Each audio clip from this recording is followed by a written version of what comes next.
Good evening, ladies and gentlemen. Welcome back to the Racers Driving League for Season 19, Round 14 of the Championship. Welcome to the ever-chaotic and ever-inviting Zandvoort circuit. And what should be a very exciting Dutch Grand Prix this evening. As, of course, the march towards the potential 10th Drivers' Championship for Grumio marches on. He sits 89 points clear in the standings going into this race over Daniel Aron in second place. Of course, coming off victory in Hungary, career win 125 for Grumio. So that count could extend by one more today if he has another good showing. But of course, we'll look to see if we can add a fourth race winner to our tally this season. Of course, a number of good drivers in the field as always. Here's one that AT emerging onto the circuit for the first time in our first session of qualifying. And there is Grumio, one of the first cars out onto the racetrack. And looking to make that early impression.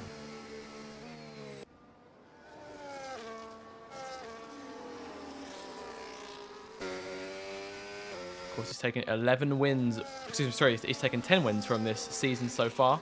Dan has taken 2 wins and Pope has taken 1. So could we potentially see a fourth race winner added to the board today? AT was on the circuit. Landlord, his teammate on the circuit. Ericsson out as well. So 4 cars going for early on. And we see Imre emerging onto the circuit as we always do. Often one of, if not the first car out on the circuit, but not today it seems. So as Grumio then leads them round into the last sector. Going through turn 12, the left hand in the stadium section there. And looking to draw first blood on this, quite frankly, remarkable circuit. Always noted for chaos, these races. Particular highlight of the RDL season as Grumio rounds the banked turn 14 to begin his first flying lap here, going down towards turn 1, looking for a clean start to head towards that first braking zone. Nice and easy here through the first corner. And up towards the right-hander of turn 2, of course, met immediately with the left of turn 3. The low line is preferred within the F1 game, of course. You saw a lot of drivers running the high line a couple weeks ago in the real-life Dutch Grand Prix. There's not really a lot of time to be gained.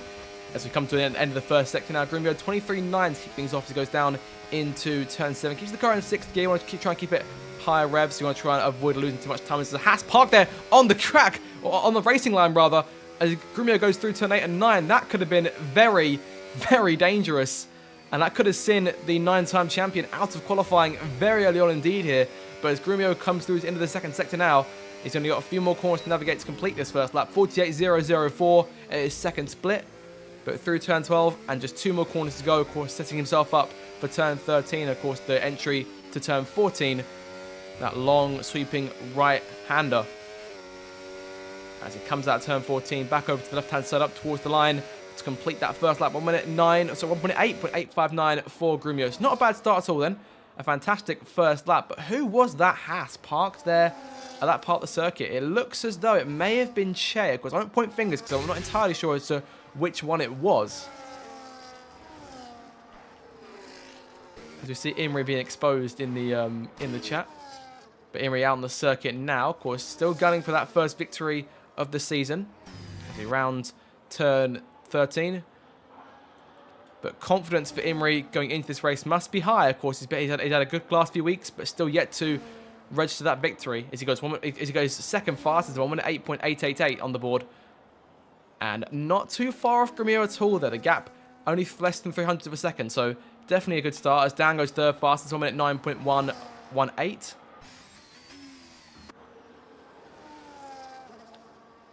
So everyone looking good early on here in the opening stages of Q1. Of course, quite a split in terms of times. Lando Lam soon backed off on his first lap.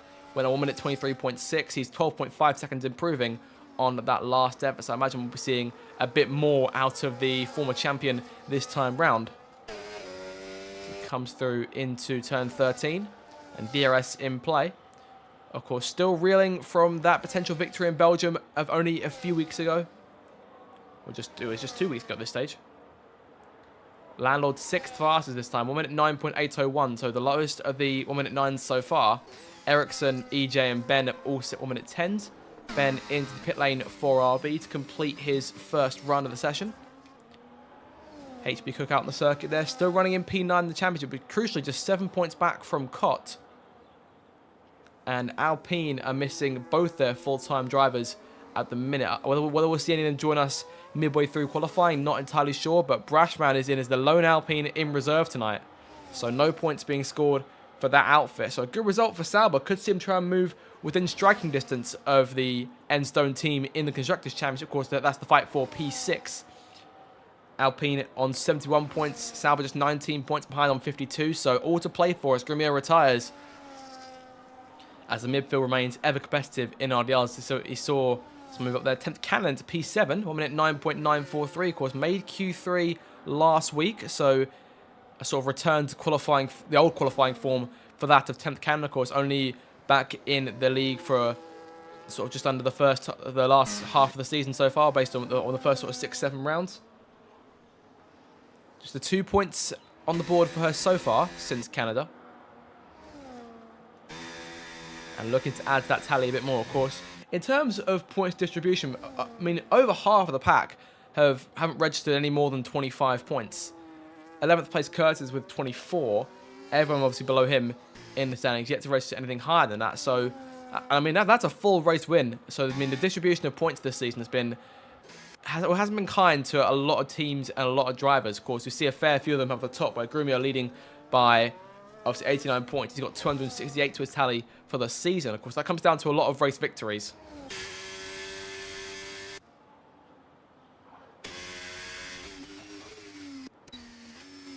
And of course, all of Grumio's finishes this season being either wins or that 1 second place finish from Saudi Arabia, in which Pope beat him. Of course, Dan's wins came in the absence of Grumio. I'm sure he'd like to get one on the board with the 9-time champion in the field, as Pope comes through again, the other race winner this season, 48.4, his second sector. Looking for a strong lap here. One of 7 drivers hasn't set a lap time yet. 3 of those drivers are out on their warm-up laps before we get the full flying run underway. As Pope rounds turn 14 towards the line now. 1 minute 9.5 is enough for 5th place. So still a solid lap from Pope. So the season 11 champion still very much on it in the early stage of this session. Curtis there in P9, also out on the circuit. Ericsson in P10 on his out lap, just letting a few cars go. There goes Curtis on the left, as well as one of the Aston Martins. That will be PJ.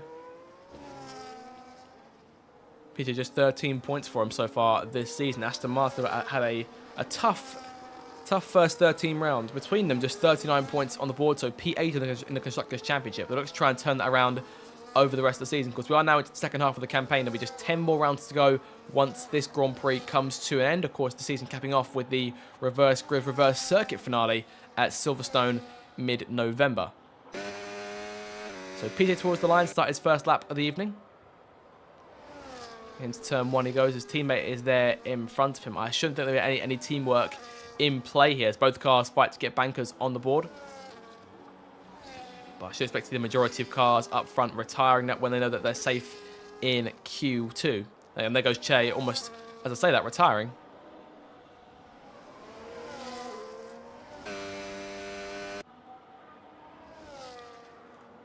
So PJ with a strong start to his lap there.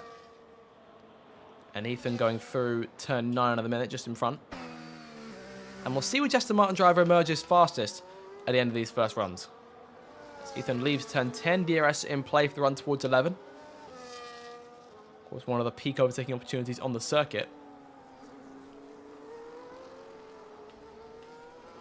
PJ there, still following in his wake. I believe he actually managed to gain time on his teammate in terms of relative on track, as they round at turn 14 quite close to each other and up towards the line. We'll see what Ethan does first. Ethan goes up to a 10th place, 1 minute 10.264, and PJ 1 minute 10.170. So of course, these two quite evenly matched over the majority of circuits. I wouldn't say that either one of them particularly have the edge, although Ethan has scored double the points that PJ has this season. But even so, that is still 26 points.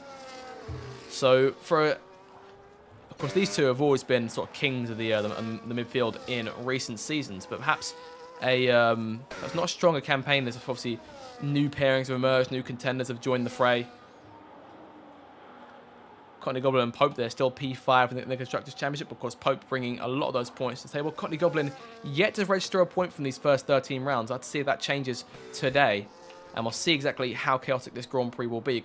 Because we've seen, while we've seen very exciting races here at Zandvoort in the past, we've also seen some rather quiet races too. So it could go either way, truthfully. But in terms of, from a commentary perspective, I'm hoping that it gets a bit more exciting, a bit more elbows out. Of course, regardless of who wins the race. 16 cars now set lap times, and JB again finds himself on the bubble here. 1 minute 10.592. So it's only 9 thousandths off VJ in P14, so EJ's not entirely safe either, but those few thousandths could prove crucial come the end of this session in 7 minutes' time. Cottony Goblin, Alvar, Brashman yet to register lap times. Brashman's been sat there on the intermediate tyre in the garage waiting to go for it. Alvar is emerging from the pit lane now. And the track's starting to cloud over here. So is there a threat of rain on the way? The question is always there when we see the track cloud over like this. The weather, unfortunately, one of the few things that I don't have access to in the commentary box. I've just got to go off what the drivers tell me, but I mean, it's definitely a lot more overcast than it was 10 minutes ago. So keep an eye on the sky.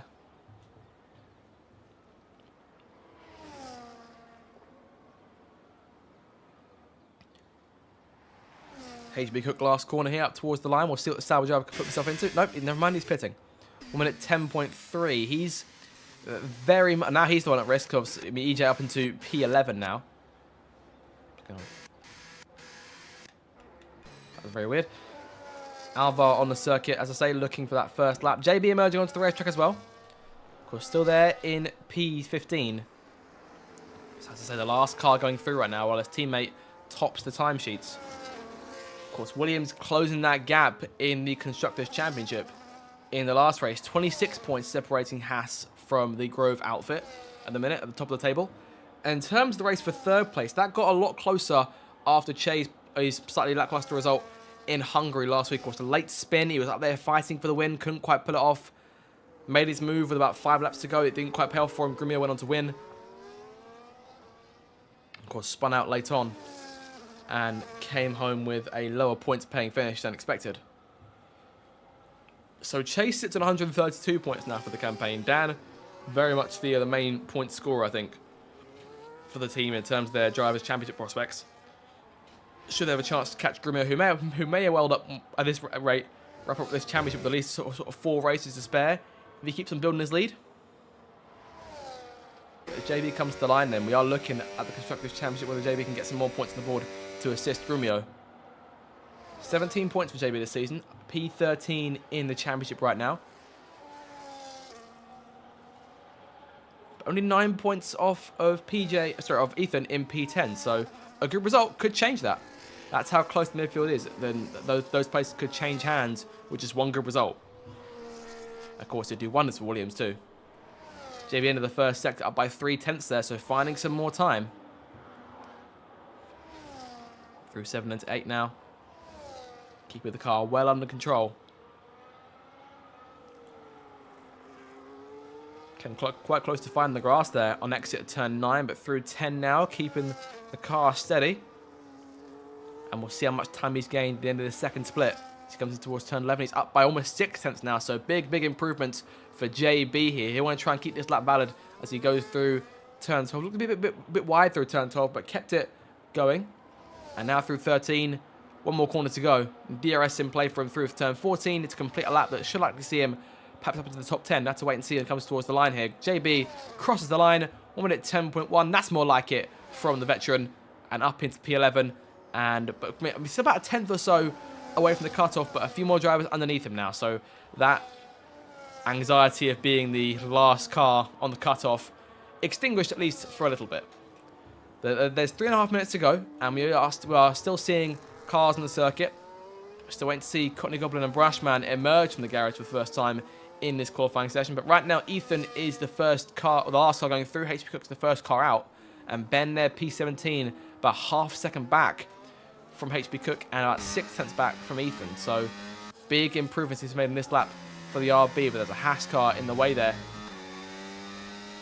which could perhaps play into his hands if he gets a good tow. Go down towards turn 1, up towards the line for Ben here. 1 minute 10.5, improved by 3/10, but not enough. So he stays in P17 here. We could be looking at an RB Q1 elimination. As Imri goes fastest there, found a bit more time. Now leads Grumio by 9 thousandths. So it's tight margins at the top here at the end of this first part of qualifying. Dan back on the circuit on medium tyres this time, running in third place. 1 minute 9.118, so the lowest of 1 minute 9 so far. You see one of the Astons out behind him as well. Now being Ethan, who's there in P10, the last car with 1 minute 9 on the board. There's just 2 thousandths back from Curtis in 9th place. Yellow flag, one of the Saubers going slow. That'll be HB Cook as Ericsson emerges back onto the racetrack here. He's in P11, but he's only about a quarter of a second or so out of the drop zone. But 4 places separating him from P15. HB Cook still first car out. Ben still on the circuit. I imagine we may see him pit this time, or he's building up. Maybe go again. The red fuel light is on. That could be a concern for him. And we'll see whether he does pit here and call it quits, whether he goes one more attempt. And he is pitting, so Ben out of qualifying then it seems.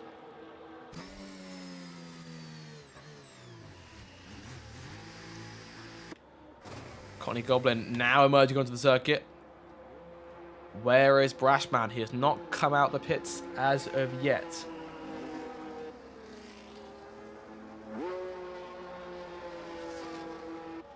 Imri now retiring, so calling it quits there.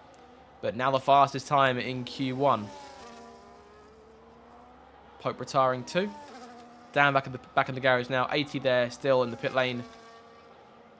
And we're just waiting now. The last minute of qualifying one about to get underway here. HB Cook looking to improve here. Of course, first car out right now. Improves by just under a tenth and a half, which would be enough to get him into Q2, but only by a few hundredths. So he needs to find a bit more time to keep himself steady. Oh, car through the gravel. There's one of the Aston Martin through the gravel, and that is PJ, who of course is one of those cars at risk should HB Cook improve. So PJ may potentially have done himself in. Of course, those soft tyres won't be as potent, as fresh as they were about a minute ago before he hit the gravel trap. He's got 30 seconds to get around to the line, put one more lap in. So we may see him have one last shot. 20 seconds, and I should think he'll be able to make it from here. Ben retires. Yep, first car guaranteed out qualifying. Brashman also out. Connie Goblin will narrowly start a lap. Alvar is on his last lap. EJ, P14 there. PJ will get to the line in time to go for one more. Checker flag about to fall now. There it is. Next car through to the line is one of the Saubers. That is Ericsson. Ericsson P11 now and stays P11. Only improves by 3 thousandths, but through into the second part of qualifying. Both Ferraris on the circuit. EJ and P14 here, but backing off. Of course, he's going through right now, but if anyone of the bottom 6, bottom 5, sorry, improve as it stands, then he is out. If any 2 of those 4 that are left. Curtis is going through as it stands. He's no threat to EJ as of right now. PJ's improving. He was almost 2 tenths up in Sector 1. We'll see what his time looks like out of Sector 2. Alvar not improving here. He was 10th and a half down. Connie going through turn 12 now. I'm thinking that PJ might be safe unless Alvar can find something in this final sector towards the line. He hasn't found anything. Stays P16. Alvar goes out. PJ improving. Lost time in Sector 2. He's only less than a 10th up. But he might have done enough here. Connie comes towards the line. Yep, there it is. So PJ is going through. Safe in Q2. Only just. Alvar, Ben, Connie and Brashman all going out. Brashman, we didn't see him grace the track today. Whether it is a qualifying ban as a reserve, I'm not entirely sure there. I shouldn't imagine so. But PJ then just squeezes in by about 600ths of a second. But Imri tops that first session by 9 thousandths of a second himself, so it's quite close at the top. Down in P3, Che P4. It's Pope running at your top 5, about half second or just over half second, covering that top 5. AT P6, it's Landlord P7, 10th Cannon P8, Curtis Shepard P9, and Ethan P10. Ericsson, HB Cook, JB, EJ, and PJ all going through. Then we lose Alvar, Ben, Connie Goblin, and Brashman.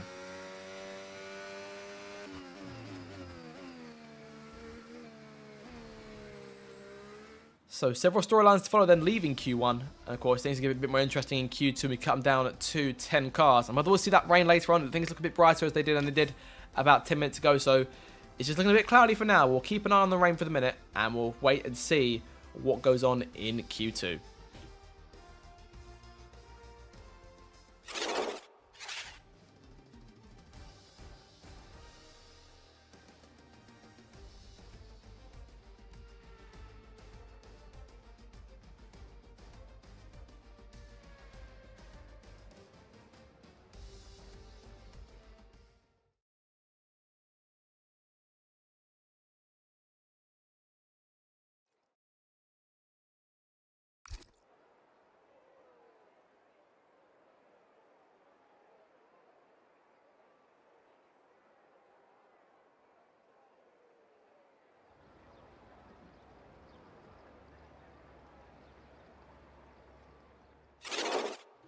So time now for Q2 to get underway here in Zandvoort. 15 cars cut down from the original 19 in Q1. And of course, 10 cars will move on to that shootout pole position in 15 minutes time. So it should be very interesting. Of course, the fight up front, particularly close, half a second covering the top 5 from Q1.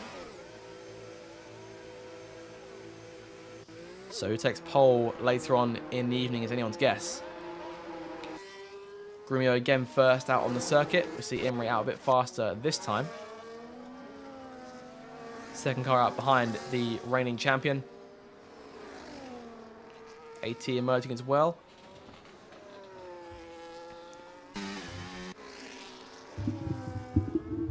As I say, many drivers to keep an eye on over the course of this session.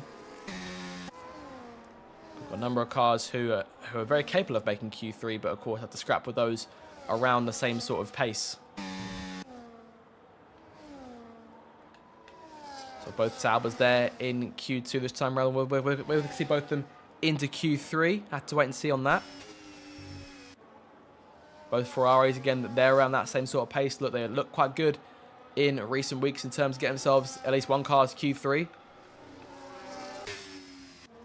But both of them solid Q2 pace. We'll see whoever emerges inside the top 10 this time round. But Grumio coming through now to begin that first flying lap of Q2 this time. And Imrie in behind him off of turn 14. Of course, Grumio the benchmark then for basically the entire field here. Of course, 9 championships, can't argue with his success in this league. Of course, has taken victory here in the past as well. You see him really scrapping it through turn 3 there. And back up to speed towards the end of the first sector now. We'll see what his first split looks like. 23.9 for Grumio. For Grumio. Through turn 8. Of course, down a gear there. And used a lot of his battery, over half his... Oh, around he goes! And Grumio needs to get off the racing line fast here to allow Imrie through. Yes, he does. Grumio recovers it. Has to wait there, potentially for a second. There's a Haas coming as well. And Grumio's first lap then not going to plan. So one of those cars that did end up finding the grass. And we'll switch over to Imrie now as he comes through turns 13 and 14. He'll be pleased to see that out of the points leader. And off of turn 14, Imrie was at the first lap of the session here. 1 minute and 8.8. So slightly faster than his fastest lap in Q1. AT a full second back there. And Che about 6/10 behind. So that gap bridged slightly. Again, not a yellow flag, but HB Cook stopping there to allow several cars through. Grumio up towards the line. Of course, a tough start to Q2 for him. 139.3 then for Grumio. EJ there, P6, 121.1. May have backed off for a car or two. Ericsson there, 114, same sort of thing. Pope into third place, 1 minute 9.582, so closer to Che than he is to AT. Curtis P5, 10th P6, so 10 cars set times already here in the first 3.5 minutes or so, almost 4 minutes of qualifying too. Dan in the pit lane here, but a bit of end plate damage there, so that'll cost him in terms of that first run.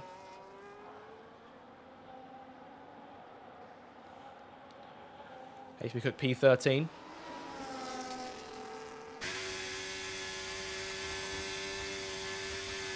And slightly down that first sector, 24.5.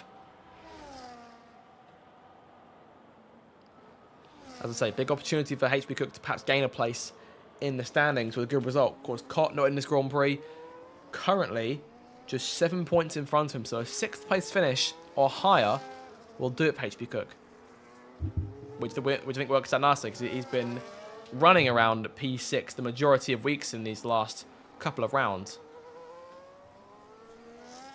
Grumio goes up second fastest now. 1 minute 8.954. Big improvement for Grumio.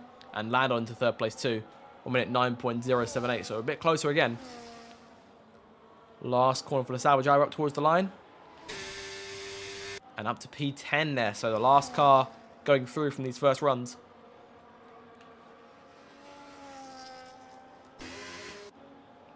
As Dan sitting in behind his championship rival. The car he is chasing in the standings as PJ comes through for his lap.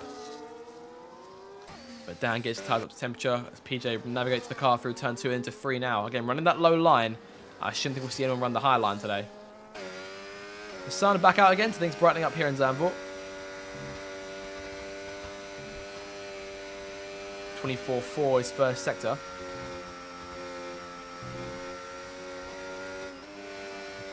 As there's Williams of JB backing off. And I imagine we should see Grumio pit this time. Of course, Q2 always interesting in terms of tyre strategy because we see a number of drivers who go for their one set first and then bolt on their fresh set of soft tyres and really have at it on the second run. Whether Imri's gone straight for his set of fresh tyres. Oh, Grumio disqualified. And I think the game is bugged there because Grumio's been pulled. He's been disqualified for blocking the pit lane exit.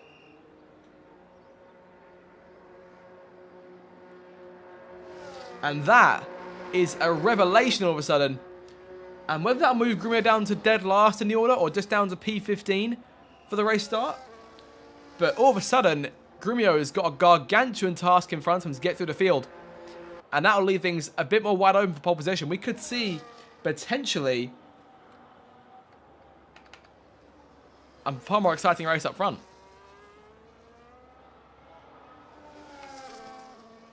But I think for the majority of drivers, they can now breathe a sigh of relief. Now only the bottom 4 times go out this session. That's one less spot to worry about. I can imagine a few drivers up front delighted about the prospect of Grumio starting down the order now. But he's on pace, and we've seen him come back from this sort of position before, so don't count him out. By no means is Grumio down for the count today.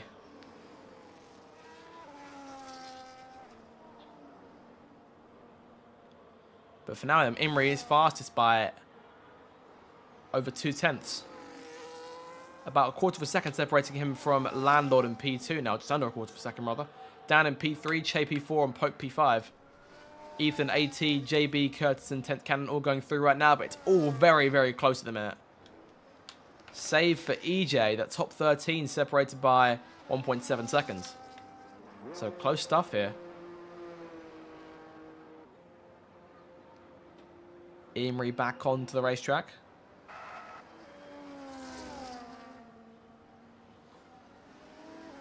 I think regardless, pulls no punches on the circuit.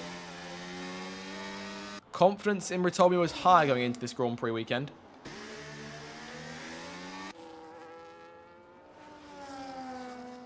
And I imagine that this may potentially raise his spirits even further.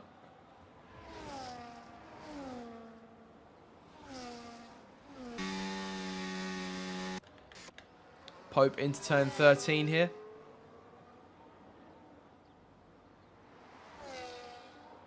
And charging towards the line. A bit of improvement here. Improvement by 4/10 up to P3 in the standings.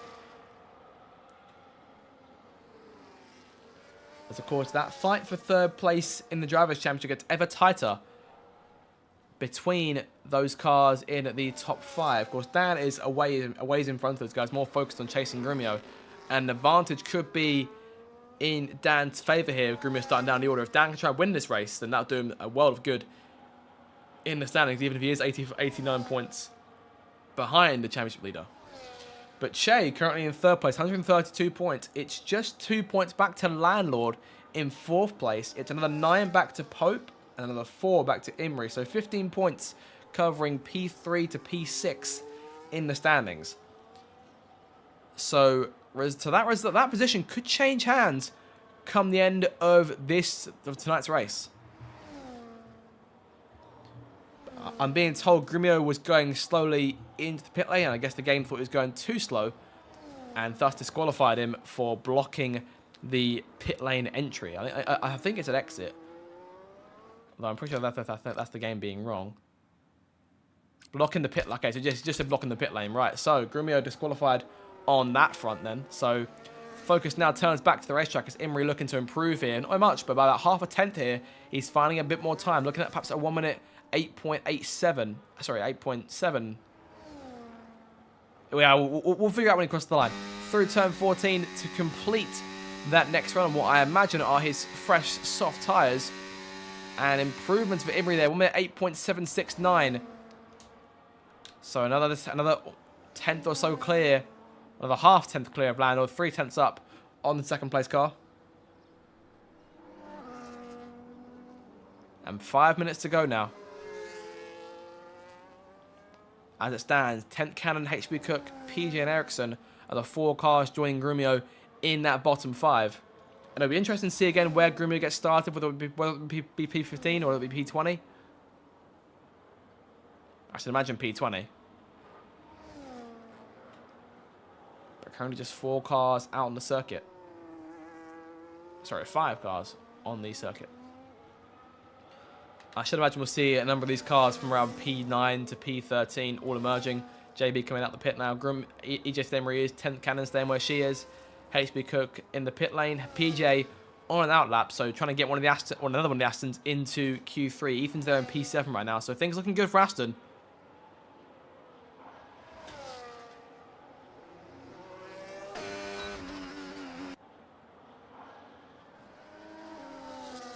So PJ through turn 1 there.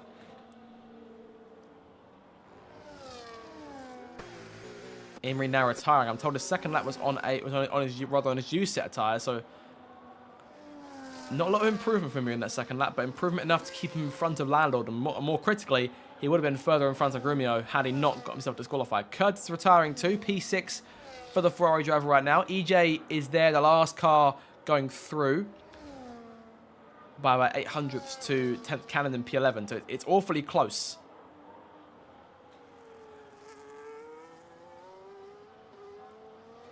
So those positions could change within the next 3 minutes or so.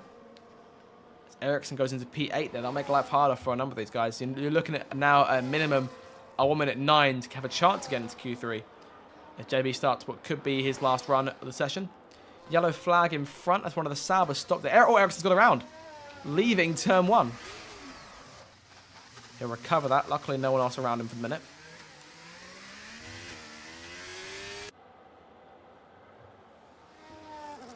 So no such dramas then for Sauber. But of course, HB Cook still running in the bottom 5 right now. There's still 2 minutes to go. He's got time for a lap. 10 can locking up into turn 3 there. Of course, looking for a second straight Q3 appearance if she can fight her way back and get a few more tenths in. EJ there again, same thing. About 2 tenths back from JB. And 10th improving by 2. Really in control of things here. She rounds turn 8. And into 9 now.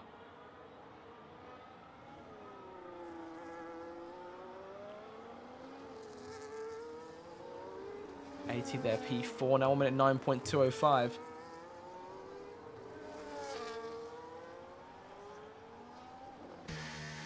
Tenth improvement by just under half a second here. This could see her through into Q3 once again. Looking at a good lap here. She rounds turns 13 and 14. Just over a minute to go. You want to get on a lap, you've got to be leaving the pits now. Only Ericsson and Ethan still in the pit lane. His 10th goes to P7. And that puts JB as the first car out. And JB backing off here. Has he just finished his lap? think he has.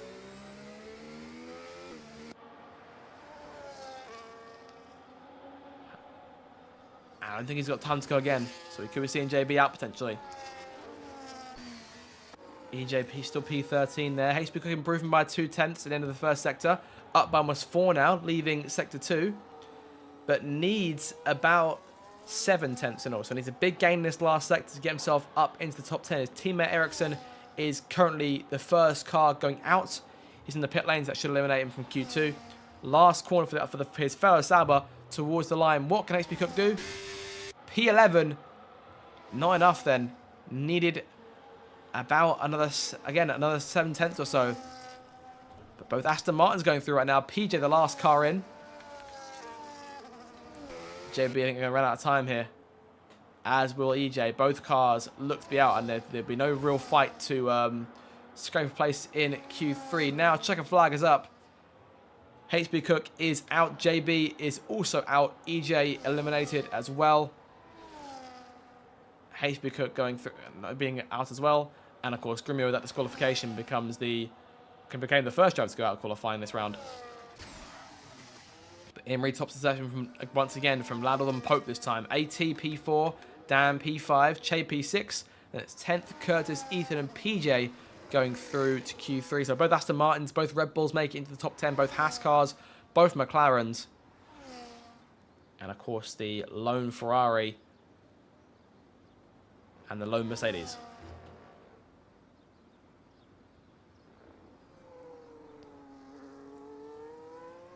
So with no Grimio then, it's shaping up to be a very interesting looking Q3. I'd say Imrie now goes in as the favourite for pole position, if I had to put a bet on it.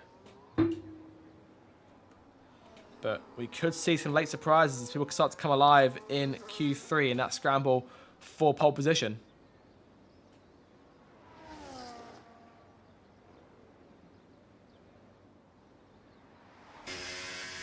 And we're just waiting now for HB Cook to head back to the component space in the garage and out of Q2, unfortunately for him.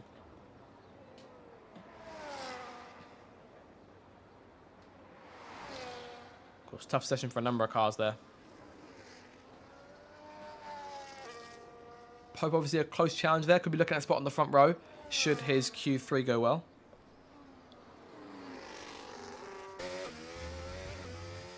So it could be one to keep an eye on in the race for pole in a few minutes' time. So we'll go through results from Q2. Once again, Imrie goes fastest in this session. Once I come back on screen, I'll be able to go through them properly. And I'm thinking that it might actually let me, which is fantastic game design from EA and Codemasters as always. And look like we're heading straight to Q3 and see who'll take pole position.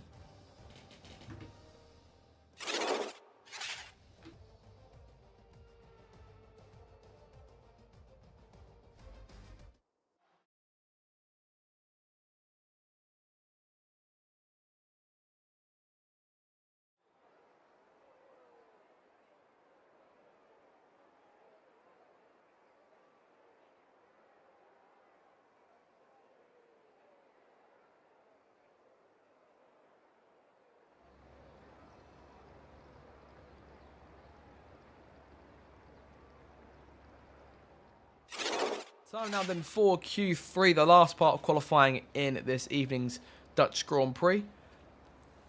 And with the Grimio out of the picture, it's looking quite wide open. Perhaps the most wide open qualifying session we've seen all season. A number of good cars here, all the good shouts trying to take pole position for themselves. Of course, Imrie's topped the first 2 sessions and he tends to take pole position from that scenario. What he has done over the course of the campaign so far. Of course, taking 5 poles this season from the first 13 rounds. Can he add to that? Can he make it pole number 6? Obviously solidifying his status very much as a sort of Charles Leclerc-esque driver. Masterful and qualifying, perhaps not able to always pull it off in the race, whether things get in his way or whether he hasn't got the pace for it on that day. And of course, still waiting to win the Monaco Grand Prix, as Leclerc did for many years. But we'll see then. And obviously, with Grimio, as I say, down the order, it could be a very interesting Grand Prix indeed. Everyone everyone on the racetrack this time. 10th, the last car to emerge onto the circuit. Everyone on their out lap now. And we'll look here at Imri. And we'll keep an eye on Dan behind. There's two of the fastest drivers rather, in the league, vie out of pole in these first laps. Here we go. Big look up for Imri in turn 1. Not a fantastic start there. I think would rather have that back as he goes through turn 2 now. Keeping the car under control for 3. You see these guys really wrestling the car for that left-hander. As he comes through to complete that first split, we're looking at a 23.838 from Imri. Dan 23.9, so about a 10th separating them right now. Of course, Imri ended Q2 3/10 up over second place Landlord, so we'll see. We'll try and figure out where it is he's gaining the most time, where he's got that edge over the rest of the field, whether it's just an overall lap thing. 47.7 for Imri, 47.9 for Dan. So it may just be a gradual improvement. He's just stronger over the lap as a whole. There's no particular one sector, it seems, where he's got the edge or got the legs on anyone else as he rounds turn 14. And we'll get a sense here as to where the times end up, whether he gains a lot in this last sector, up towards the line. Orders battery being used, 1 minute 8.5. That's the fastest he's gone so far. Dan in the 1 minute 8s now, 1 minute 8.818. A lot of 8s in there. And Che, not too far behind either, so these guys starting to turn up a bit more now. But Imri, still the car to beat. Ethan there, P4, 1 minute 9.768. Here comes Pope to the line. Pope into 4th place, 1 minute 9.002. PJ into P5. 1 minute 9.748, so only 200ths faster than his teammate ATP5. Bridging that gap between PJ and Pope. Landlord next through, 51.6 in second sector. And a few seconds down on his usual effort. Or at least the effort that got him through to Q2. Into Q3 rather. 1 minute 13.3 for Landlord. Slowest time so far, 10th towards the line. Likely be P8 here. No, P6. Big improvement there for 10th. 1 minute 9.4. That's a masterful lap. And I, for a second, hugely underestimated her. So fair play to 10th for making me eat my words. Curtis back in the garage here, whether he came back in after his out lap. Imri, imagine pitting this time. Oh, Curtis disconnected, so he's rejoining now. And I imagine we'll see him come back out onto the racetrack for his first proper lap.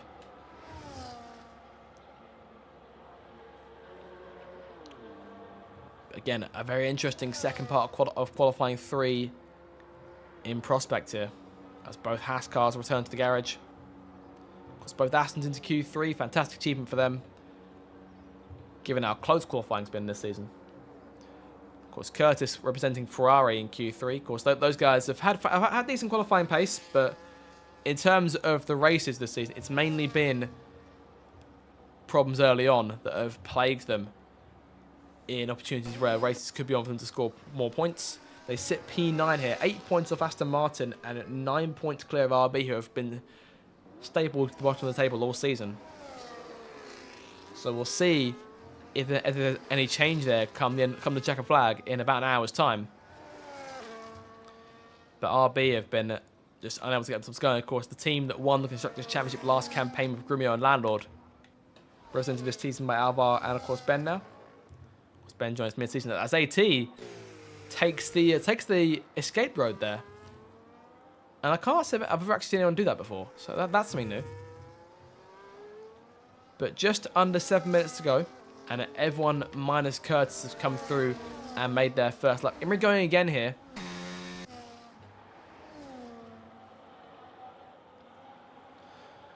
So we'll see what he's got up his sleeve this time round. Of course, with no impending threat of Grumio coming through to swipe it late on, it's down to the other. These 10 on track to settle up between themselves. Curtis now running in the Red Bull's wake.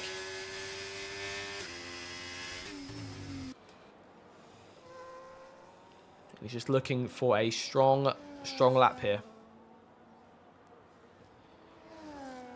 I think he should aim at minimum to try and beat the Aston Martins.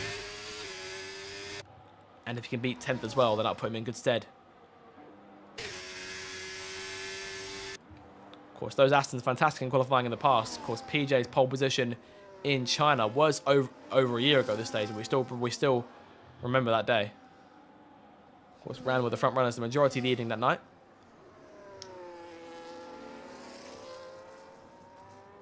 Curtis nearing the end of the first sector now. And following Imrie, who himself has improved by half a tenth. 24-2 for Curtis, first sector. Sort of back and forth between these two to see in terms of what the gap is looking like and where we should imagine Curtis stacking up as he goes into turn 9. Positioning that Ferrari for corner exit, leaving turn 10. Imrie, end of the second sector now. Up by almost a tenth, 47.6. 48.4 for Curtis. So about 8 tenths down. We should see Curtis around fighting for sort of P7. Maybe P6, the good last sector. Imrie improving. And no one's stopping him here as he comes up towards the line. 1 minute 8.387 for Imrie. And Curtis into 8th place, 1 minute 9.549. And Imrie finding the gravel there. Really going for it into that lap. And now 4 tenths clear of Landor, who again finds himself in second place as he did in Q2. Down in P3, improving by 4,000 in sector 2. Coming towards the last corner and off the last corner now to see if he can get himself onto that front row. He can do that. Can get himself onto the front row by 13 thousandths. Move down to second place. And Landor will want that spot on row 1 back. Looking at outside pole. As you see him back on the circuit. Che, the last corner now. Can he beat his teammate? He can't, but he's about 9 seconds back. But can Che still fight for a spot on the front row himself? Just under 4 minutes to go. And all to play for. Top 6 covered by just under a second. 1.3 covering the entire top 10. Yellow flag in sector 2. That's Pope still. That's Pope backing off. Letting one of the McLarens through. The McLaren of Landlord. So big chances. Big opportunity here for tonight for those drivers who would be fighting Grumio for the race win. With him being down the order at the start at least. We'll see either can they duke it out for the win themselves and keep Grumio at bay, or has Grumio got something up his sleeve from the back half of the grid. Landlord, though, his main focus right now is gaining those 13 thousandths back and putting himself back in P2 at least, or if not, trying to nab pole from Imrie. But based on the last 50 minutes or so of qualifying, we're looking at Imrie's 6th pole of the season, more than anyone else this campaign.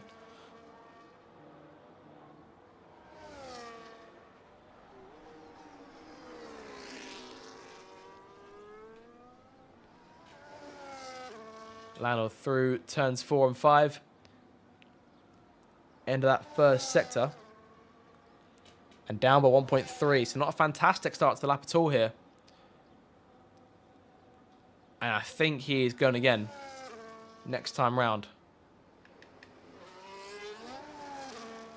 And Pope retiring here. Pope and 10th both calling it quits here at the end of, or near the end of Q3. We'll be looking at final laps around this sort of time now. We've got guys emerging from the pit lane. Both Haas cars are in.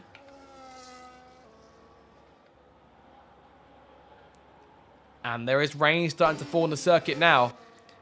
And that will likely do it for any more laps for anyone else. Likely the cars that are on circuit will finish their laps and come back in. Landlord didn't improve, but it's going for it this time. But will the rain hinder him a little bit, perhaps? He's the main focus. He's the only one who will take pole position away from Imrie now. ATP 6 right now. He's down by 5 seconds, but going for one more lap himself. Curtis improving by 100th at the end of sector 1, down by a 10th and a half end of sector 2. So not gaining in that Ferrari. Imrie going for one last lap here, trying to extend his lead a little bit more if he can, with 1 minute to go. Landor improving by half a tenth at the end of the first sector. He needs a bit more time than that. He needs to gain about 4/10 overall. He needs about another 7 halves. Curtis retiring here, calling it quits. Not going for that lap. Landlord down by 2/10 now, and I think that will likely do it. That will give pole to Imrie. Imrie, who actually is retiring now. So there we go then. And Landlord is the last car to come through. As the last few seconds start ticking down into the pit lane now. And Landlord, that will likely do it for him. Imrie retires the car as well. Landlord retires, and that will do it then. Imrie takes pole number 6 then of this campaign here in the Netherlands. Dan will qualify in second place. The checkered flag is waiting to drop now. With all the cars in the pit lane, that'll do us. So Imrie on pole by almost 4/10 to Dan in second place. It'll be a good fight to the first corner. Landlord third place in the end. Couldn't get himself back on the front row. Che in fourth place. Pope rounds at your top 5. Then it's 80. 10th. Another fantastic qualifying for 10th. P7. Curtis P8. PJ P9. And Ethan rounds at your top 10. So double Q3 for both Aston Martins. Can they convert that to points in the race? Can Grumio come back? Who will win this thing? It's all wide open. It's coming your way in a few minutes' time. So stay tuned.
So here we go then, an exciting race indeed in prospect. Welcome back to Zandvoort. A few moments away now from the start of the 14th race of the season at the Dutch Grand Prix for the Racers Driving League Season 19. And again, a wide open race in prospect. There's Grumio starting down the order. Haven't got confirmation on his exact starting spot just yet. Have to wait for the formation to start to find out. But have a look now at your circuit for this evening's race. 14 corners. Landlord, the defending winner of this race, looking to try and go back-to-back from third place on the starting grid. It should be very exciting. Zandvoort notorious for chaos in this league. Hopefully tonight will be an exciting encounter. Hopefully a clean encounter, we'll say that. But we have often seen a rather high attrition rate at this round over the last couple of seasons.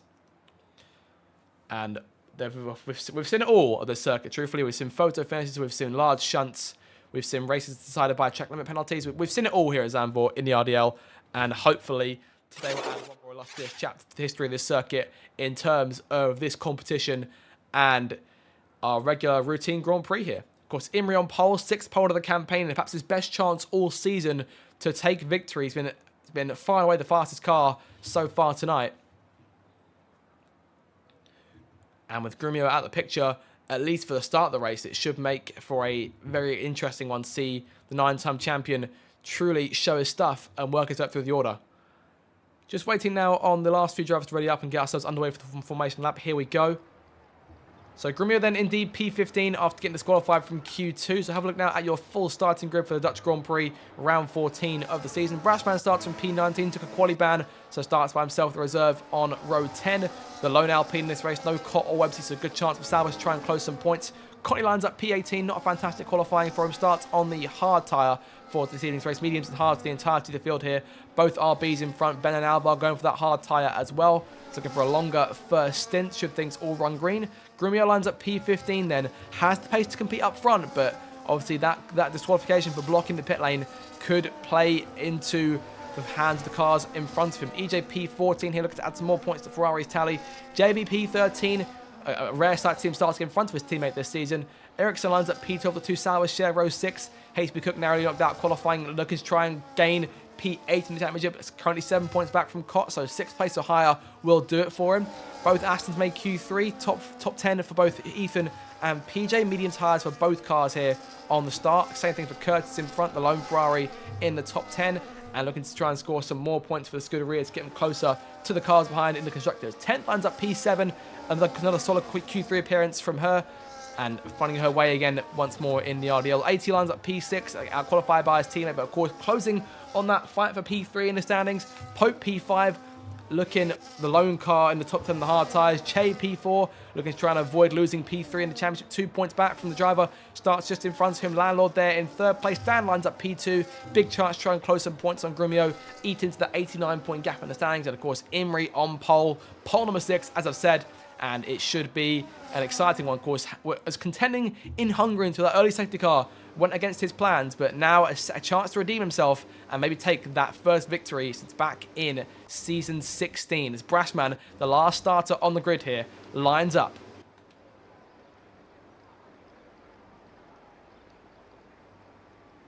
Here come the lights then for the Dutch Grand Prix, round 14 of the season. It's Imri versus Dan for the run towards that first corner. Lights out, foot to the floor, and we are racing here in Zandvoort. Good start. Imri covers off Dan going towards that first corner. Routine getaway, opens at the inside for a brief second. They're all car around. That's Courtney Goblin in the back going towards turn 1. Saves it. There's a full pirouette, but loses a bit of end plate going through that first corner. It's all kicking off in front of him here as Grumio up 4 places. Car on the gravel there. It's one of the Aston Martins in the grass already here. That's PJ Khaled down the order. Go down to P14, P15, P16. Not at all a good start for the Aston Martin team as a whole. Ethan maintains his spot in the top 10. Grumio up 5 spots here. What a start from the champion. He's up 5 spots in just 7 corners. Generational getaway there, but Imri with a fantastic start as well. Leads by 8 tenths already over Dan, wasting no time, getting right to it. Landlord in 3rd place, Che 4th, AT rounds out your top 5, and Grumio into 9th place now, fighting way past HB Cook on the outside, going through turn 10.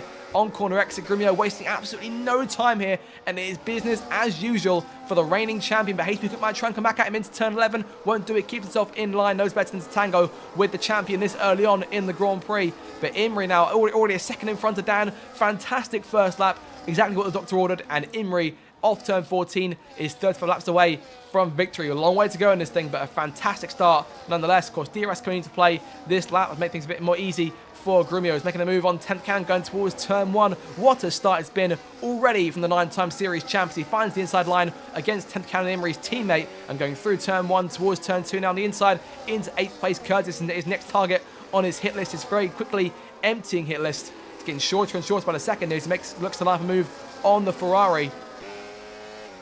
But what a start then, of course. Courtney Goblin down the order here.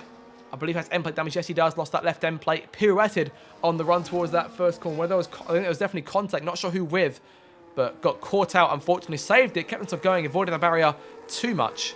Or didn't get too much damage off it. Could have been his race over before turn 1. But fortunately to keep himself going, but not pitting. So maintaining himself in terms of using those hard tyres early on. It's Imri now. Still leads Dan, but DRS range is there for the Haas drivers. Grumio now a bit further back from Curtis in P7, but DRS will be in effect for those guys as they come through turn 14.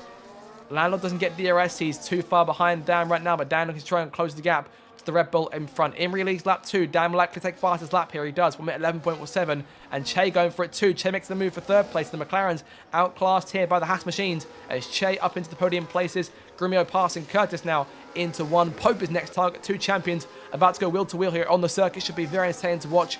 Imri, though, has that gap being quickly shut down by Dan. Of course, the driver chasing Grumio in the World Championship as it stands. But a very exciting start here in Zandvoort, and everyone's single file for the minute. So everyone's sort of settling down now, getting themselves into the groove and running the race from there. Dan is closing on Imri, doing a fantastic job in keeping Imri honest in this early stage of the race after Imri gained so much on that first lap. It was a second clear when they left turn 14 the first time round. Dan's now brought it down to about just under 6 tenths here this early on. So what good work he's done in about the last lap and a half with DRS to his effect as well. Going into turn 11, he closes that gap even more. And Che trying to join the fray too. Landlord keeping with these guys. AT almost 2 seconds back from Landlord, and Pope has Grumio right to his chaff there. Of course, Pope, one of 5 starters on the hard tyre in this Grand Prix. The 19 car starting this race, everyone else on medium, so perhaps Pope's looking for a longer first stint, but Grumio will be licking his lips at the prospect of making a move here on the Season 11 champion. Che fastest lap once again as Dan takes the lead from Imri. Fighting, oh, contact! Imri goes around in turn 1, or saves it at turn 1. And those guys getting a bit too close for comfort early on. Grumio passing Pope for 6th place now, but Imri down the order into down to 3rd place, and Dan now leads the way by almost a second to Che in that P2 spot. And not entirely sure what happened there between the two race leaders as Dan made that move, and whether Imri thought he was clear, not entirely sure there, because we caught it from quite a way further forward in terms of how far away the camera was. So moved away at the wrong time then, but Grumio into P6 now. His march towards the front continues. He's already up 9 places here. Look at that. What a getaway it's been from the champion. Obviously, Imri now down 2. PJ down 6, of course. Had that scrap on the first lap. Went to the gravel, went to the grass through turns 2 and 3. So things not paying off for him early on here. Cotney's still on the racetrack, but currently 8 seconds back from Alvar in P18.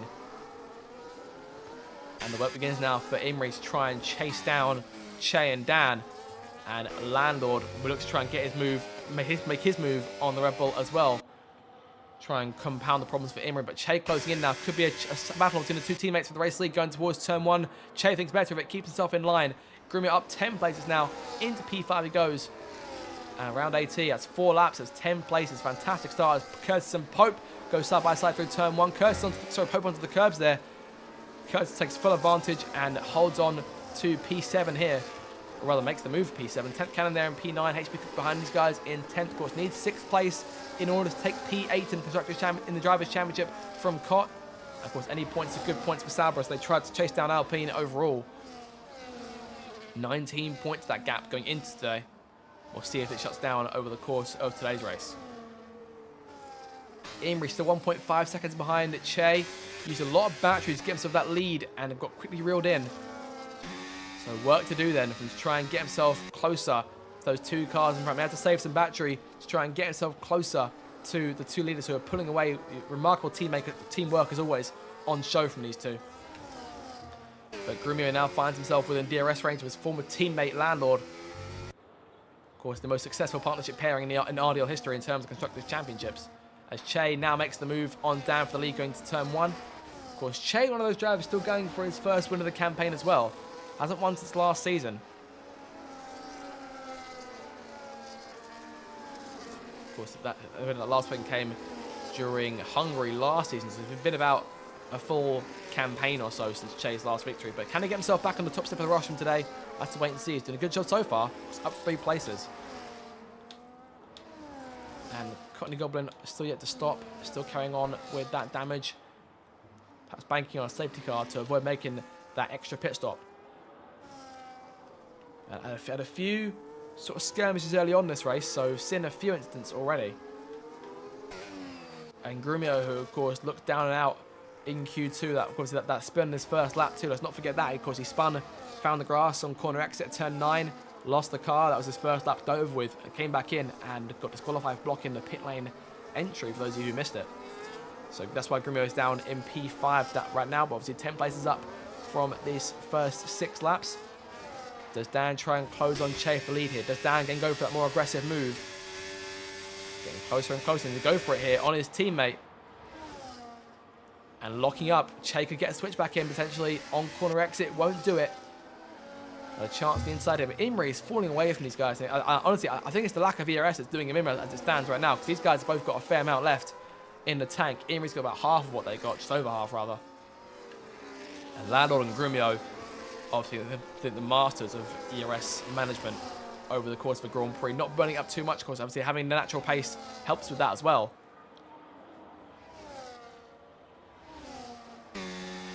Imri really churning through his battery here. And losing time to the cars in front of him. So Dan and Che, again, as a whole, doing a fantastic job in these first 7 laps. So back in the order here. Still Curtis holding off Pope for P7. 10th and HP Cook still in your top 10. Both Astons out the points now. So Curtis is obviously bringing home 6 points, it stands, for Ferrari. And that'll bring that gap down to just 3 points between Ferrari and Aston in the race for 8th place in the Constructors. So that's all to play for in this Grand Prix. As Che again takes the lead from Dan into turn 1. Imri's got Landlord and Grumio right on his tail. It's not a nice position to be in, as Grumio really getting close to Landlord on corner exit as Pope gets back around Curtis for 7th place behind them. Into turn 3 again. That low line being used. No one gunning for that high line unless they have to, unless there's a car in making the move on their inside. As Curtis, I think, trying it for a second there on Pope, but that may have been just been a base of action, trying to avoid running into the back of that Mercedes. I'm already almost a quarter of the way through this race. It's been a very quick one so far. Che in complete control with Dan right behind him. Again, Imri 2.5 back now.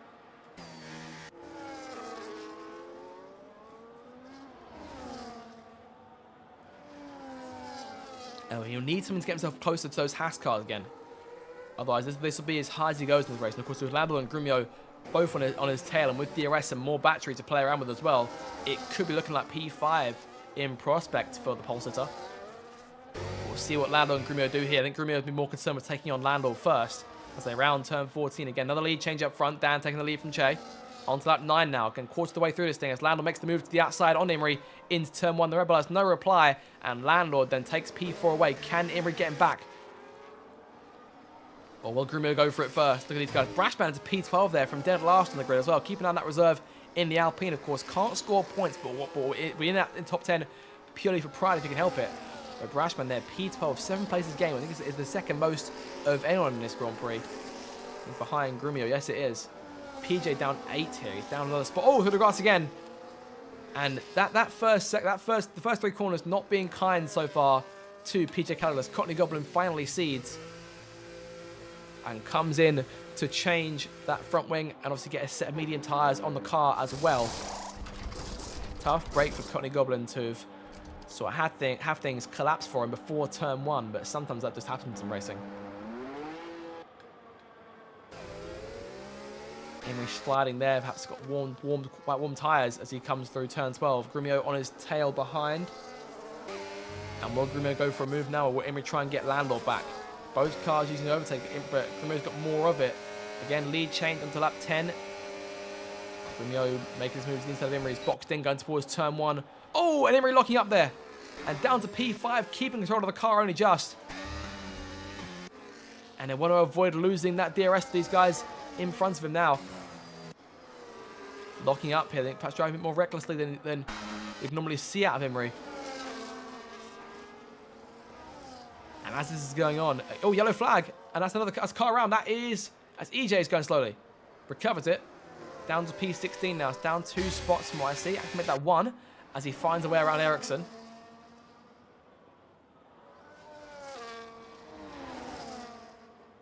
Ben leading those 2 cars. Ben with 16 points this season. Looking to try to add some more to his tally. Again, 9 points back from Ferrari, so it's not over yet for RB this season.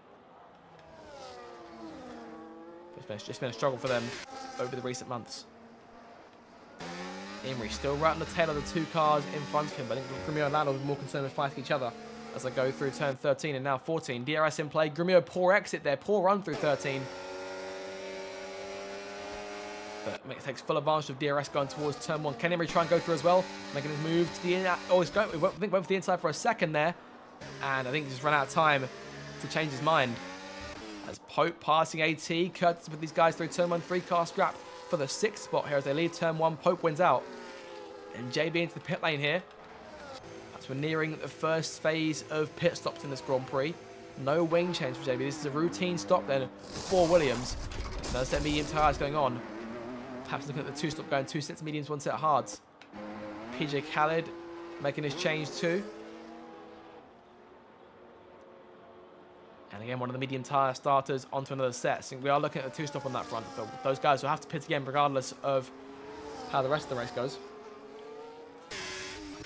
It's 3.4 now from Grumio up to Che and Dan.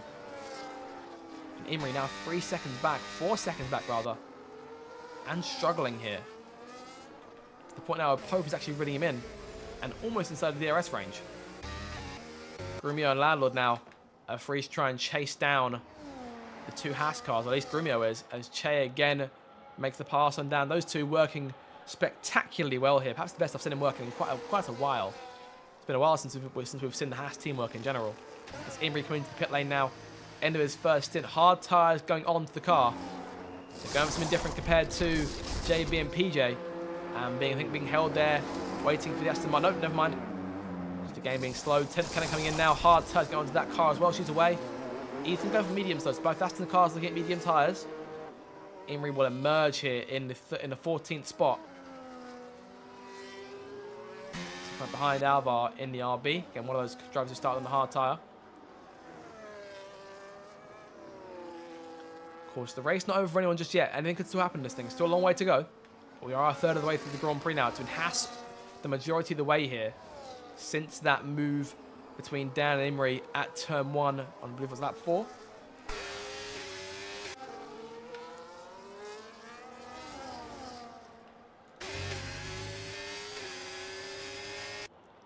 And we'll see these guys make the switch again. Both cars staying out. Grumio, same thing. Landlord, again, staying out. Then we should see the majority of the medium tyre runners keep it on the track. Look at that gap that Pope's pulled over AT and Curtis. 1.5 seconds to the McLaren behind in P6. HB Cook now coming in. The next car inside the top 10 to make that change. And Sauber getting things ready here. It's Alvar and Imrie go through. And onto a set of hard tyres now for Sauber. He's away. He'll emerge behind both 10th and JB, who are fighting for position here, both on differing tyres. 10th on the hards, JB on the mediums. You'd think JB would be faster in terms of tyre pace here.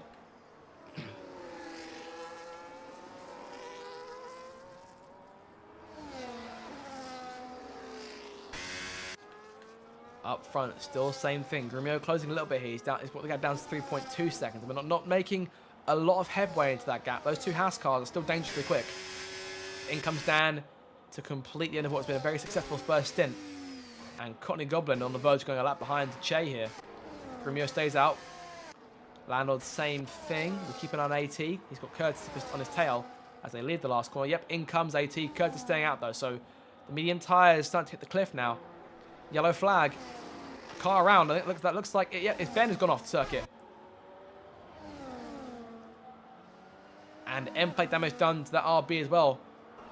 Fortunately, hasn't made his first stop yet. Isn't making a second pit stop because it was on those hard tyres. Imagine looking to go a bit longer into the Grand Prix if he could at all. So that'll cut his first stint short. Imagine he'd probably go longer on those tyres. Same thing as Pope. Same thing as now Dan on those hards as well. Dan in P7. He's emerged a good sort of 6-7 seconds in front of Imrie. Ericsson chasing EJ here. Both cars staying out since the start, but one on mediums, one on hards. 3.6, the lead from Che to Grumio right now. Again, Che still looking for that first win of the season. Sure would love to get it today at a circuit where he's come close in the past. I don't believe he has won here before.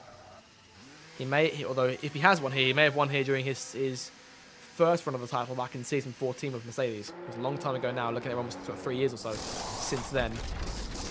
Hard tyres on, same as his teammate. We'll see where Dan emerges compared to Che.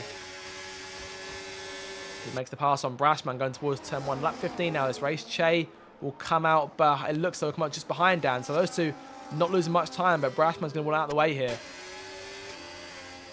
But Dan can't do anything too reckless as Brashman goes deep there through turn 2. They give him a bit of space. Obviously knows that Dan isn't his race.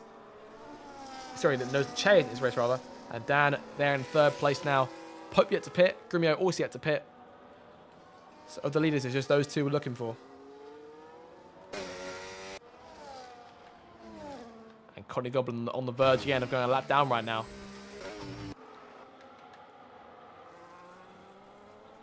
Yellow flag. Oh, car off. That's Imrie into the gravel. And the race further compounded here for the pole sitter, who recovers it, gets himself moving again, but will lose a good chunk of time here to the leaders, I should think. And the first half of this Grand Prix is not gone well for Imrie. Of course, things could always change. The second half of the race is still on its way, so plenty of time for things to turn around.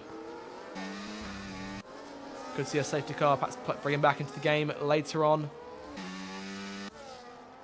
Have to wait and see.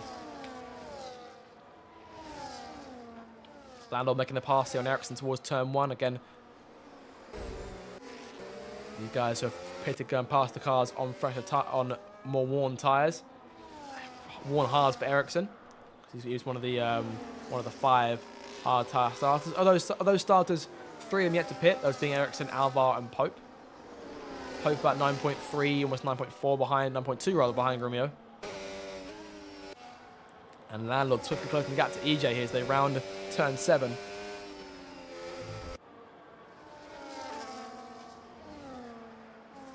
Brashman in P5, obviously yet to pit. Che and Dan continuing on as they were earlier on. The gap to Grumio right now, about 13 seconds. They still made it back in the pit lane. Here comes Grumio now into the pits. Pope, I imagine, should take the lead here. But Grumio's eyes will be on where Dan and Che emerge in comparison to him. But those guys going to likely emerge a bit in front of Grumio here as Che makes the pass for 3rd place. Will now be 2nd place into turn 1. And both those guys, again, a few seconds clear of Grumio as they were. And just 3 seconds back from Pope for the lead. And Ericsson's out. Crash in the last corner there. Imrie narrowly avoiding that. Safety car deployed. And that was a heart-in-mouth moment for the race that could have gone from bad to worse for that Red Bull. But safety car is now out. And had Grumio stayed out a bit longer, he may have emerged in the lead potentially. He may have emerged in front of the 2 Haas cars. But likely here, Pope will pit. And that will put Che and Dan back in front. Brashman, this could play into his hands potentially. He's in a good spot now.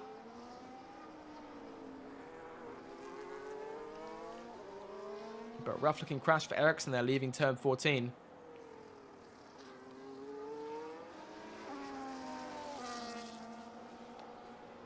Whether Imrie's going for the pit lane there, I'm not entirely sure as to what he was doing on that side of the circuit.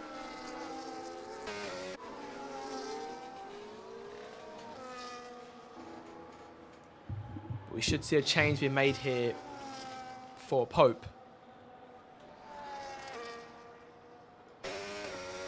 Into the pits he comes now. Both Che and Dan staying out, looking to go longer on those hard tyres. Brashman may lose a fair few spots. But he's coming in now and may still emerge inside the points potentially. Not too sure.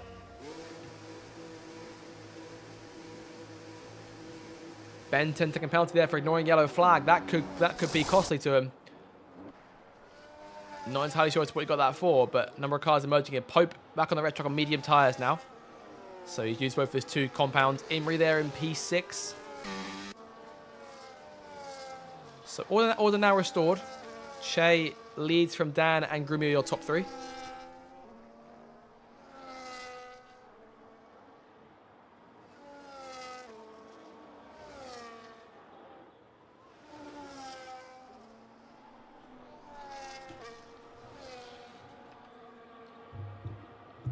So things should get a lot more interesting here. Everyone bunched up together once again. Grumio with a big chance here to try and take the lead. So things have worked out quite nicely for him, given he was a few seconds back from those Haas boys. Landlord there, P4, again with a shout on the hard tyre himself. Pope on fresh mediums. That'll be interesting to see. Imrie will try and get himself back in the race. He's got the pace to do it. And when everyone's bunched up together, that should be where he shines. Ethan P7, AT down to P8, Curtis P9, and 10th, currently the last point on offer. Brashman returns to the racetrack in P11. It's HB Cook, EJ, Alvar, JB, PJ, Ben, and Cotley Goblin emerging from the pit lane now. Cotley gets them back in this race now. But Ericsson, obviously, first car out. And there always seems to be one of these at Zandvoort at some stage. And now, yeah, that time has arrived at the end of the first half of the Grand Prix. And with 18 laps to go, it's now anyone's chase again.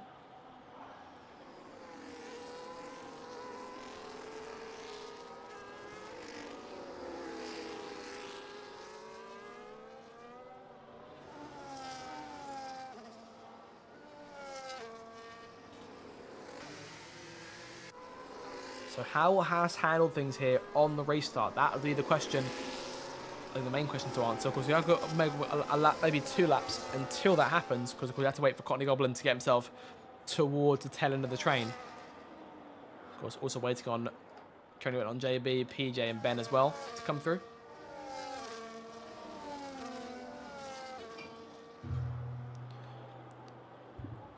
But who will be the ones to take advantage? Che will lean back for the restart, unless he pits this time, which I shouldn't think he will.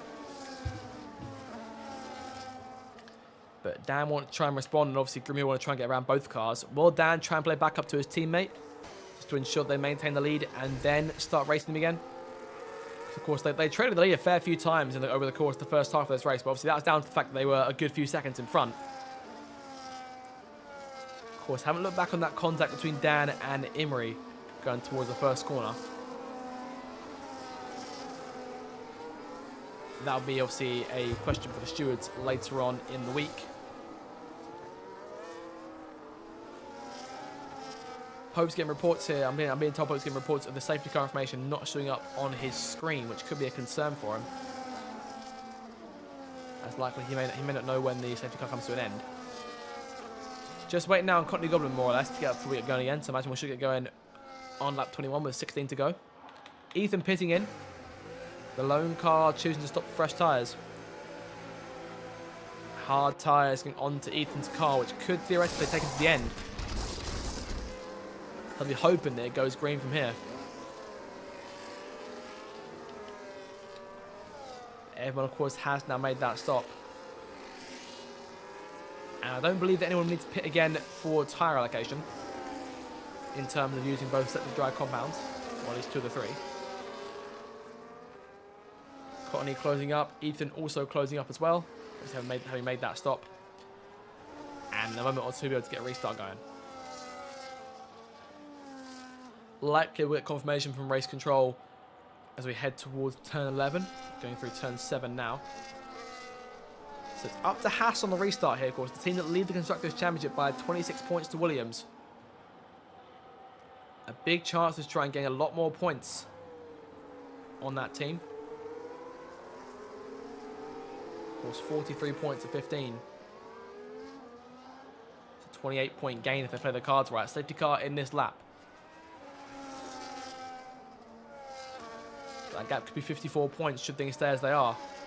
But a long way to go though, and of course Dan will want the win to try and gain some more points back on Grumio in the Drivers' Championship. If he wins the race and Grumio finishes third, that's 10-point swing down to 79 points in the standings. But of course, a long way to go in this thing, still 16 laps, and the prospect of an exciting race if Grumio tries to come from P15 and win this Grand Prix. How will Che handle the restart? Here we go.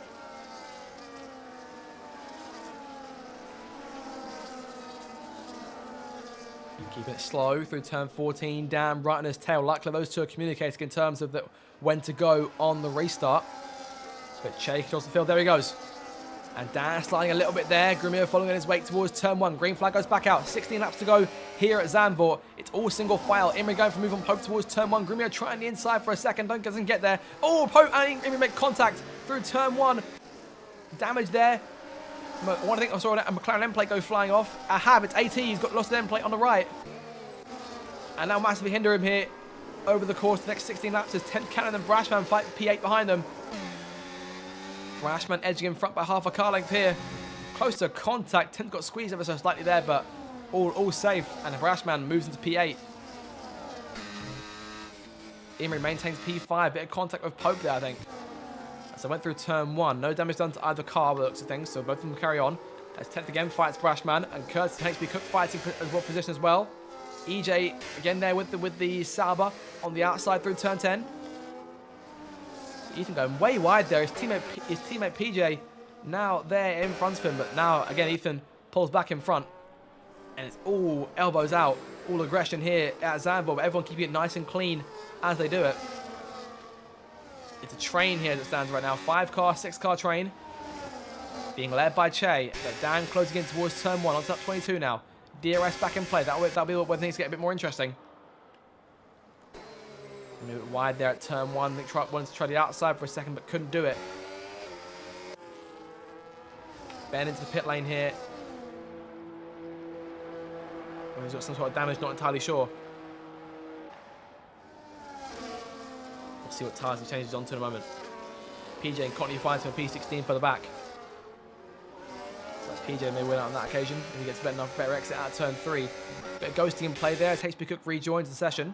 He disconnected briefly under that safety car. Side by side through turn 7. Both these two are really going for it. Into 8, this side by side.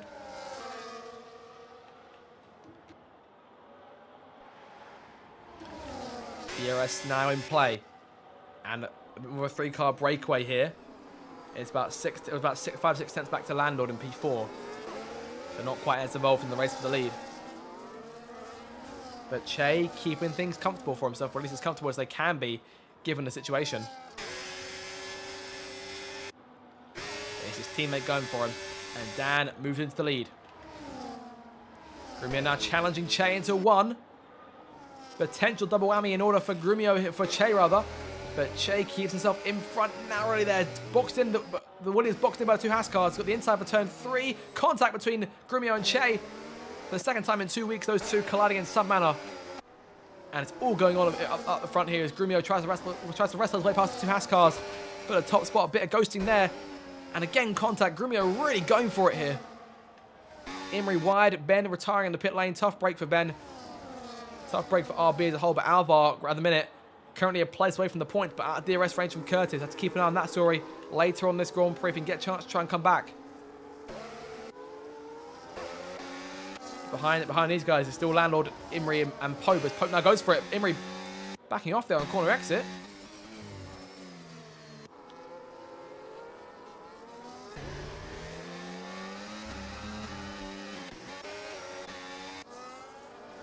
A bit of a concern there for Imrie as he left turn 10. DRS in play here. Che and Grumio both look for the lead off Dan. Towards turn 1. Oh! Towards the fence there. Close to contact between all 3 cars. And Grumio almost the leader in turn 1. He's into second place. Dan's been taken. Che in front by half a car length. Grumio backs off. We'll go for it next time round. But very, very elbows out racing here between these 3 cars. They all fight for the win here in Zandvoort. Or at Zandvoort, rather.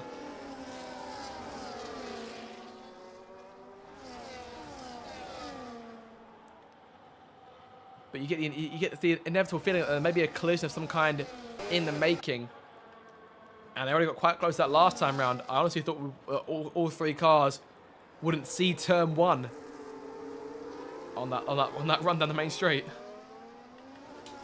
Cannon in P7 right now, currently leading AT. She's doing a remarkable job on that set of hard tyres, but how long will they last? On the same strategy as Imrie was. Whether we see one more stop in this Grand Prix, I'm not entirely sure. I think a golden chance to be with another safety car. I think Pope's probably in the weakest spot on those medium tyres, which will likely run out, which won't see the flag, I shouldn't think. But DRS in play again, as Grumio follows Che towards turn 1. Dan close, but not close enough. Grumio into the lead then from P15 on the grid. He's come roaring back. And leads though once again looking for win number 11 on the season, unless the 2 Haas cars or any of the cars behind can try and take it from him.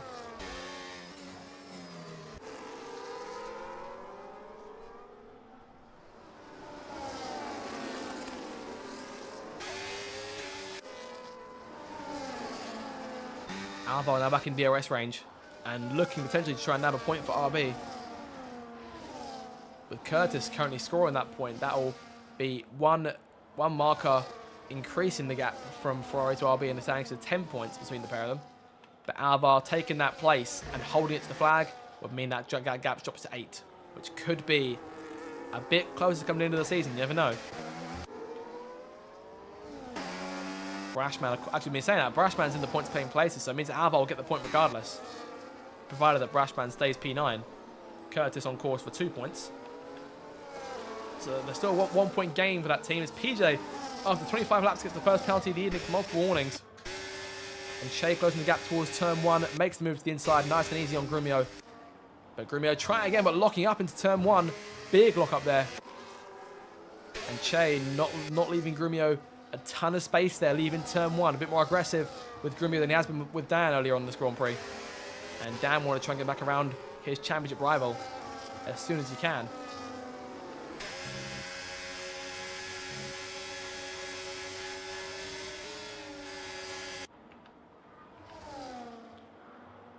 So Che back in control then. There'll be 10 laps to go when they cross the line next time. And that 6-car train is all still together, but Landlord, Pope, and Imrie are just sort of in their own little chase right now. Not close enough to actually get themselves involved in this fight for the top spot. Che leads Grumio, who will likely set himself up for the run down the main straight. But DRS essential here. Imrie again, lowest on battery of all 60s guys by some margin. These guys managing it a lot better at the minute. Needs to start saving some if he can. To give himself a late chance to win this thing. Because likely we'll be seeing full tanks from everyone towards the end of this thing. 10 laps to go. Grumio closing in, makes the move to the outside. Dan won't go for it. He's got no space to go for it. Contact between Che and Grumio again. It's a tap of the tyres as they round turn 1. And again, Che showing absolutely no mercy to the 9-time champion. The driver who's done him for so many race victories in the past. And I think this is one that he won't let Grumio take without a fight. We've seen these two go scrapping on the last lap before. Often Grumio wins out, but Che is saying not today. He's got to keep Grumio at bay though for 9 laps to win this thing. And it'd be a massive help to him if Dan can get himself involved and try and go for a move for second place. A 1-2 would do wonders for the team if they are gaining a fair few points as is on Williams in the standings with JB down in P15. Tough day for JB as at the minute. Not one of JB's overall strongest circuits. And same thing here. These cars 4th through 6th not getting involved here. 10th is pulling away from AT and wants a second clear of that McLaren, which will leave AT at the mercy of Brashman and the train behind, going down to P13. HP Cook trying it on EJ and losing the car there, and Ethan trying it for a split second down in turn 12 on the main straight again here. Grumio closing in, making the dart to the outside, takes the race lead. Che can't keep himself within that car length. So Grumio now in the lead. And can Che and Dan get back around him?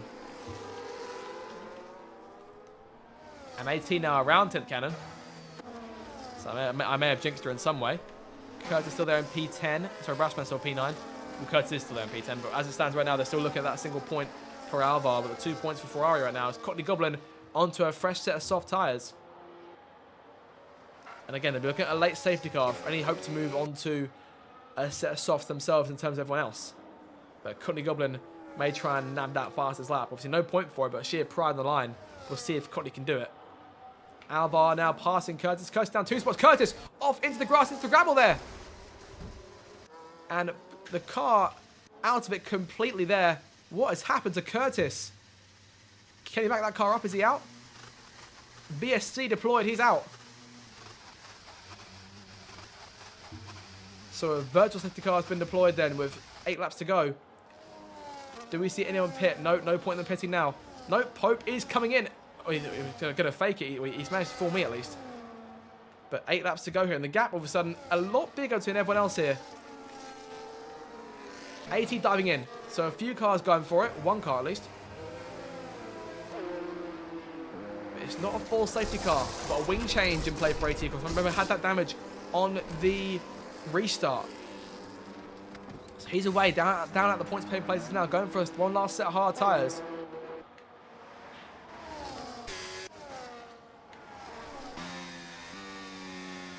Delta opened up quite a fair bit there, that top 6.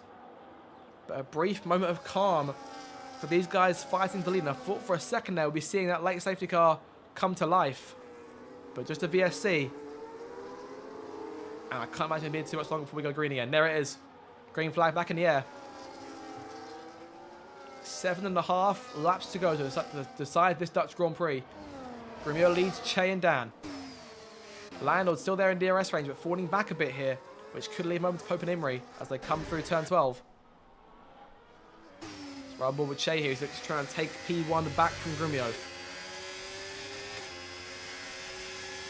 Practically full battery for the majority of cars here. Going down towards turn 1, both cars using overtake, but Che with an extra 15 kilometers an hour from that rear wing being open. Up towards turn 1, Grumio outbrakes him. Che on the inside still, but can't quite clear him. Can't pull alongside off turn 1. And Brashman passing 10th cannon towards that first corner as well. 10th, of course, still scoring that point. It's still best of the rest right now in terms of outside of that lead pack. But Brashman proving he can still mix it from dead last on the grid. Of course, a drive that's been almost as impressive as Grumio's has been.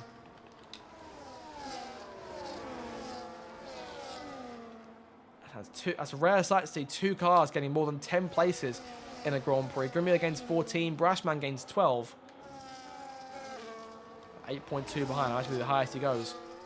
And already pulling away from 10th here, almost a second in front of her. Che still chasing Grumio. Again, battery deploy is high for all of these guys.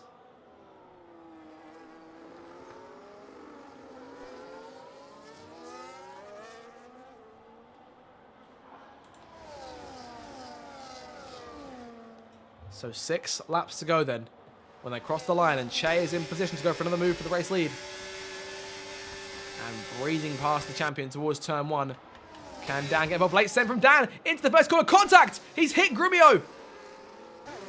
Damage for Dan. Is there damage for Grumio too? I think there might be. There is. End plate loss for Grumio. And Dan going for the centre assist to help his teammate maintain the lead, try and put Grumio under a bit more pressure. And Dan has paid the price as a result. Che now leads by a full second to Landlord in second place. Pope now third. Grumio in fourth. Imri in fifth. And Imri want to try and find a way around Grumio quick here.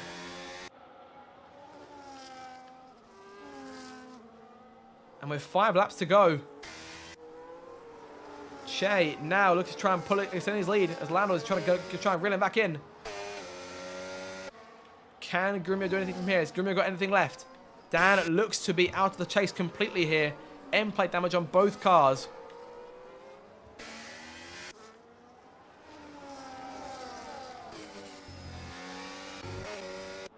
But Che now 1.5, 1.6 seconds clear nearly of Landlord with 5 laps to go. And Pope makes the move for second place. Pope on those medium tyres, running for 14 laps here. Can he chase down Che in the closing laps? Landlord in third place, Grumio in fourth, Imri fifth, Dan in sixth right now, Brashman still seventh, 10th, 8th, but a second in front, HP Cook in 9th, and EJ in 10th. So 2 points for Ferrari going the way right now. Alvar down the order in P14 here, having made the change in tyres. He's got 5 laps to try and catch that pack. He's 11.6 seconds behind, so a long way back here. I think his chance at points are shot.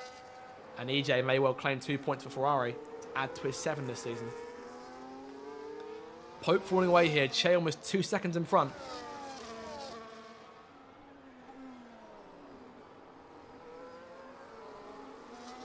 But definitely one for the stewards to have a look at. As Dan continues to hound Imri for P5. As Imri's also got an end plate loss. Not entirely sure where he's picked that up from, but Dan may well get him here. 4 laps to go. And Grumio right behind Laddle and Pope here. Those guys racing for second place as Dan passing Imri into turn 1. Dan locking up. Imri may try and get him back on corner exit. Can't quite do it. That's 3 cars down the top 6 with end plate damage. I feel like the contact was coming at some point. It was rather it didn't, but it has come. And Che now is free to ride off into the sunset. Grand Prix victory in hand. Pope is still in second place, still 2 seconds back from Che. He's got Landlord and Grumio, so 3 champions all gunning here for position in the last few laps.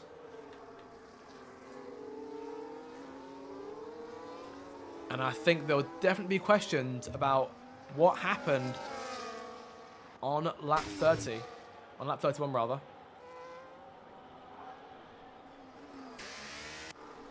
That's more the steward's concerns as well as it is mine. And I'll say now, I'm glad not to be the one to have that responsibility. But Che, what I do know is that Che is now 3 laps from glory. Pope still in second place. Can Grumio get himself back on the podium later on? He's closing on Landlord. Both cars closing on Pope, but not enough to go for a move for second place. Grumio sending it in turn 1. Even with end plate damage, still contending with the faster cars. Side by side, Grumio and Landlord going through turn 2. Grumio with that damage has to back out of it. But run that lower line. Landlord up high. Landlord slightly better exit and keeps himself in front of his former teammate and long-time rival. Pope watching this play out in his mirrors, hoping he can get away. Can't do it for now. Grumio is falling away himself. Dan in 5th, Imri in 6th. It's been a tough day. And for both those two, started obviously on the... Both of them started in the top 3. It's not been a day for them today.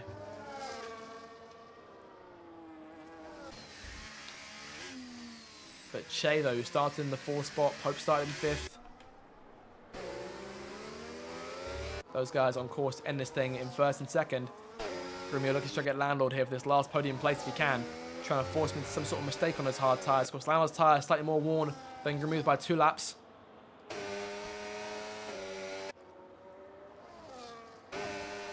Two laps to go here towards turn 1. Grumio sends it this time on Landlord to the inside, contacting into turn 1.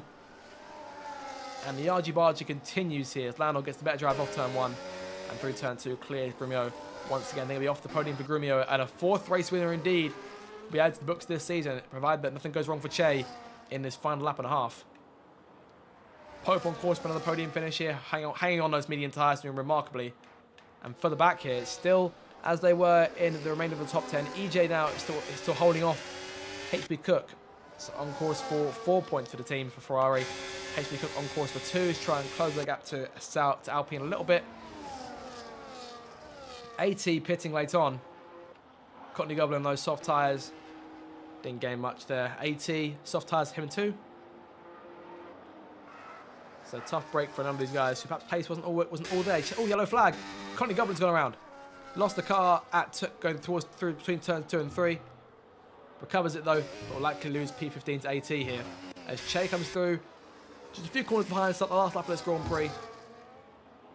And 4 seconds in front here. Things really came alive in these close laps. And it's not over yet because Landor going for 2nd place off of Pope and Grumio going for it too into turn 1.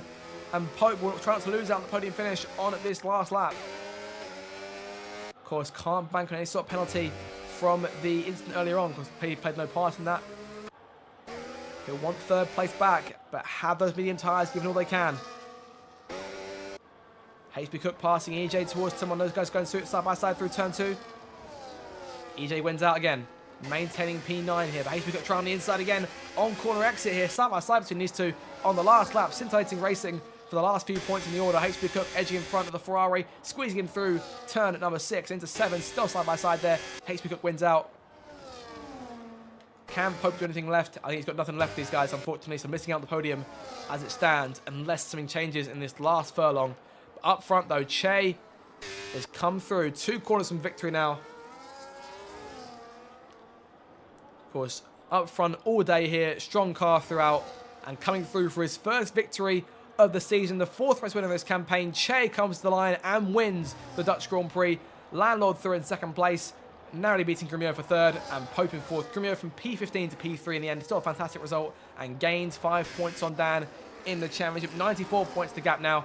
Imri in 6th place. Tough day for him. Brashman beats 10th for 7th place, but of course 10th will take those points. HB Cook beats home EJ, Ethan, and JB, and PJ in the end from P9 to P13. Alvar last corner. Here come through P14. Again, tough day for RB. The chance of points on the table couldn't quite capitalise. AT and Courtney Goblin ran the order out. P15 and P16, of course. Curtis, Ben, and Ericsson all failed to finish.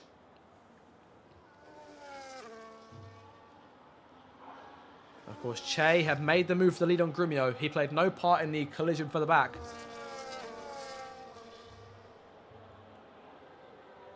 But it got very aggressive between the Grumio and the 2 Haas cars. As AT nabs fastest lap late on at the line.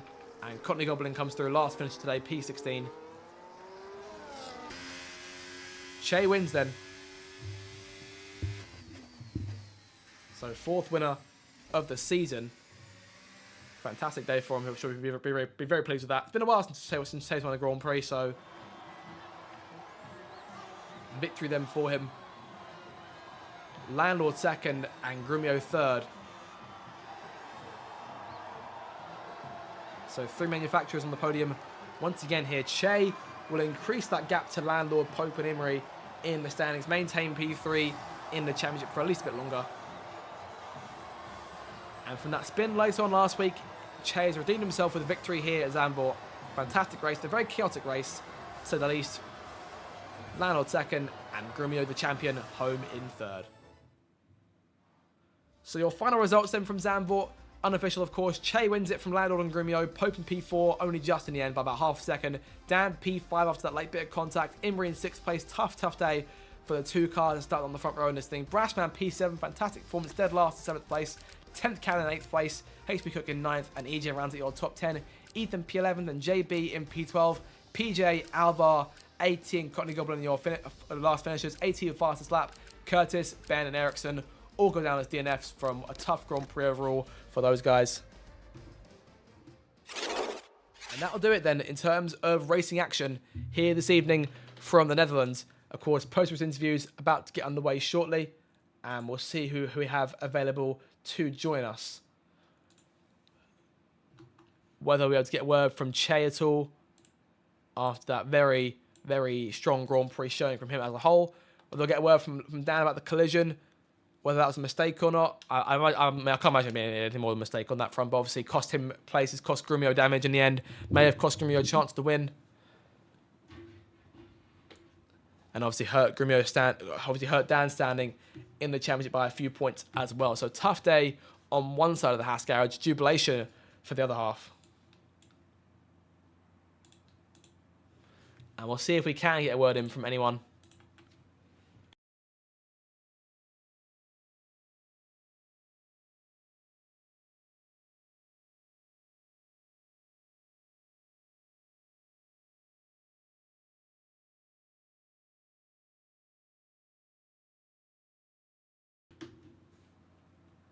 And we do have one arrival here early on. Pope comes home, P4 in the end. Pope, commiserations on the last lap there.